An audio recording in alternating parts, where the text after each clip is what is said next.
Musa akan dikenal sebagai pemimpin yang berhasil membawa bangsa itu keluar dari tanah perbudakan sampai mengiring mereka masuk ke dalam tanah perjanjian. Dia akan dielu-elukan di tanah Kanaan sebagai pemimpin yang sukses, yang berhasil.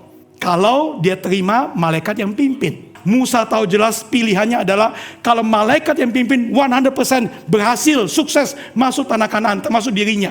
Tetapi kalau Tuhan yang pimpin seperti permintaan daripada Musa, maka bangsa ini pasti akan 100% gagal masuk tanah Kanaan generasi pertama.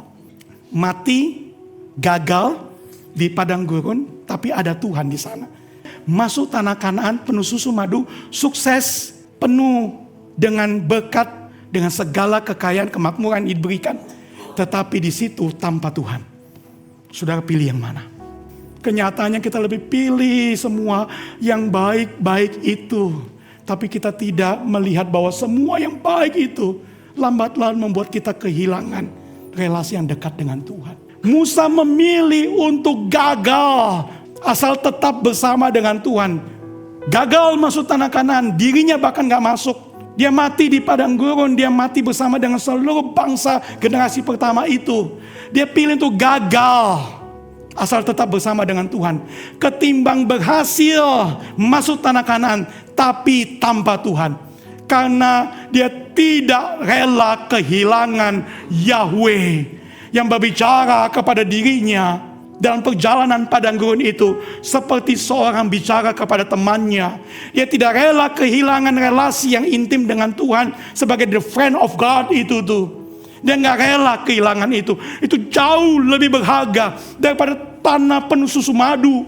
Relasi dengan Tuhan sebagai sahabat hidupku jauh lebih berharga, jauh lebih penting, jauh lebih membahagiakan, jauh lebih menenangkan daripada semua berhala-berhala itu. Gak apa-apa gak masuk tanah Kanaan.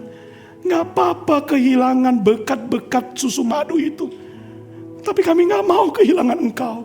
Berapa banyak anak Tuhan, berapa banyak hamba-hamba Tuhan yang berdoa dan bermohon pada Tuhan, Tuhan lebih baik kami dianggap gagal, dianggap tidak sukses, dianggap tidak berhasil, tapi kami tidak kehilangan engkau. Berapa banyak saudara yang kemudian bisa berkata lebih baik berjalan bersama dengan Tuhan di padang gurun kalau itu adalah rancangan Tuhan buat saya, daripada berpesta di tanah penuh susu madu tanpa Tuhan.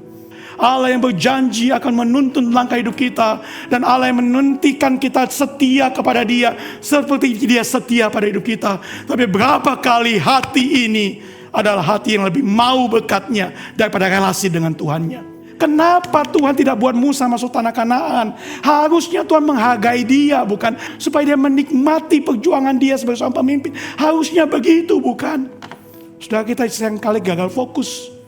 Bahwa fokus daripada Musa bukan masuk tanah Kanaan.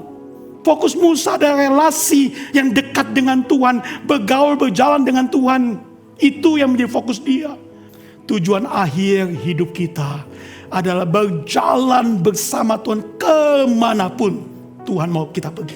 Mengalami apapun yang Tuhan ingin kita alami. Hidup dekat dengan Tuhan, menikmati perjalanan bersama dengan Tuhan, dan menggunakan semua hal yang Tuhan percayakan pada kita untuk kita pakai bagi Tuhan. Tuhan tidak bersedia diduakan. Apakah kita sedang menduakan Dia atau menomor satukan Tuhan dalam hidup kita? Mohon Tuhan, tolong saya, tolong saudara untuk menjadikan Dia Tuhan atas hidup ini. Amin.